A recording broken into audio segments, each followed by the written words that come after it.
Hey guys, Howard Taker here. So I've been asked to share a little bit about myself and share some things that maybe I don't tell a lot of folks. So here we go.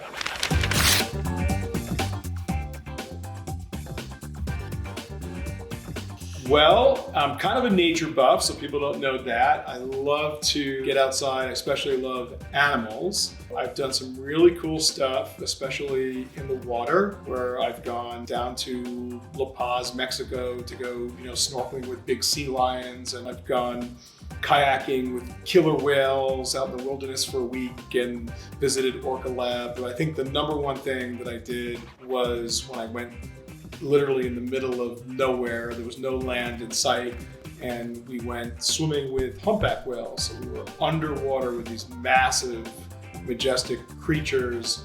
And at one point, I just kind of forgot where I was and what I was doing. And I think I was about to get run over by a baby humpback whale, which was the size of a school bus. And I felt my leg being pulled, and the guide was pulling me out of the way. And then the calf came by. So that was kind of a cool story. I think the best piece of advice that I've ever been given is to be really honest with yourself, to be self-critical, take a deep look inside, and really understand what you're strong at, what you're just okay at, and what you kind of suck at.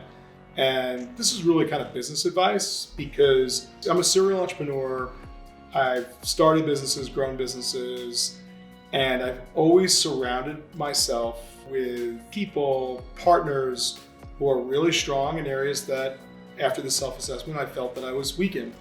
And that allows me to really lean into the areas where I'm strong and the areas where they're not so strong. So the concept of, or the cliche of, it takes a village is something that I really believe. I will tell you that if it was me, myself, and I, that I would have failed multiple times, but I have succeeded multiple times because I always surround myself with people who are really smart, really strong, and that's the best piece of advice that I could give young entrepreneurs who are setting out there. Yeah, so hobbies, I am trying to learn the very difficult game of golf very late in life. I'm sort of a generalist, so I've done all sports my whole life. Actually played rugby in college. I was a soccer player, ran track, but I pretty much could do everything. Basketball, football, baseball, like you name it. I was kind of a generalist, maybe not the best at anything, but I could literally play anything. Grew up playing a lot of tennis, but never really played golf when I was young. And I'm just taking it up now, and I'm pretty fascinated by the physics of the golf swing. So watching a lot of YouTube videos. Really, really big into wake surfing. So this was a sport that I discovered just 2 or 3 years ago. I've been a snowboarder for a long time.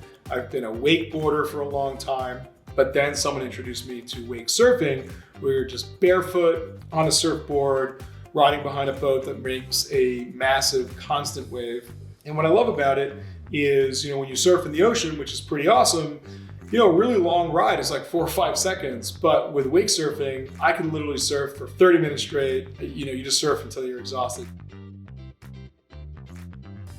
Yeah, so I'm really into film. I've always spent a lot of time seeking out small films, like non-commercial films, foreign films. I love documentaries. And one of the best documentaries that I've just seen this year, and one of the best documentaries I've seen in a very long time, took me by surprise. I was looking at Netflix, and there was a documentary called My Octopus Teacher. And I just thought that was really strange. It's a really strange title, My Octopus Teacher. What could that possibly be about? It is really cool. It's profound on a number of levels. It's a beautiful film. Fits in with my interest of being underwater and being with nature. But, like mankind's always interested in extraterrestrials and meeting aliens, but there's some alien species right here who are super intelligent right on this planet, and we don't know that much about them, but science, or the scientific community, is learning a lot more. But a very, very cool documentary that I would really recommend and really kind of moved me. So, some really obscure fun facts about me. I had a house once that was an old house on a really big piece of land. And it turned out that Hollywood loved filming there. So a lot of cool movies were done there. And then the TV show The Office, they wanted to film there. I guess it was the CFO's house. So we had 3 or 4 episodes at this house, and I love the TV show The Office, so I got to kind of hang out with all these folks. I remember bringing my friends over, and we had wine, and we're sitting there while they're shooting, and then the director kind of came over to me and said, that's actually not so cool. You shouldn't bring your friends here. So kind of get yelled at. But J.J. Abrams, famous J.J. Abrams, directed a TV episode of The Office at my house, and he asked me if he could use my office because they wanted to talk about like a new Star Trek movie. This is a long time ago. So that was really, really cool. So I love to travel, and because I've been working, ever since, I was right out of school, I haven't had a tremendous opportunity to travel the world. So obviously my bucket list is to really see the world.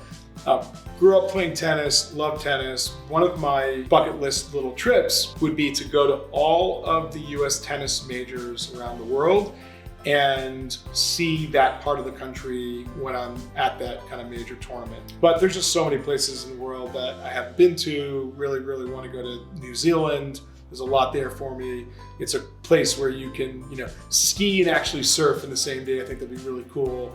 Want to go down to the Galapagos Islands and spend a lot of water. Want to climb Machu Picchu. So there's endless things that I want to do.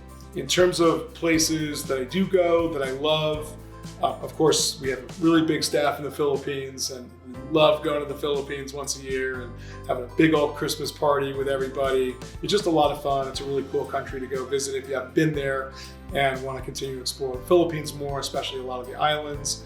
Love, love, love Italy. I'm very passionate about food. Love Costa Rica. I have a small place down there. The surfing's amazing. The wildlife, the people, the food. I really decompress when I go to Costa Rica. Love it there. Kind of a home away from home. Anyway, so a little bit about me. Hopefully you get to know me a little bit more. Love to travel, love sports, love food. And for me, it's always sort of nothing in moderation. Just be independent. Don't be beholden to people. I've been a serial entrepreneur and a CEO my whole life. And I just go for it, whether it's on the tennis court, whether it's wake surfing, whether it's running a business, nothing in moderation. Work hard, play hard, take it to the max.